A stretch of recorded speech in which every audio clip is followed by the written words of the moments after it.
خواستم داد دل فاطمگی رمز عدو حکمت و مصلحت خالق یکتا نگذاشت.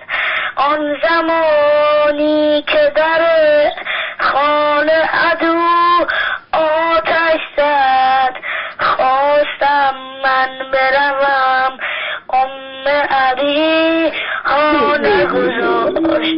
دشمنم خواست مرا جانب مسجد ببرد تا نفس داشت در آن معرکه زد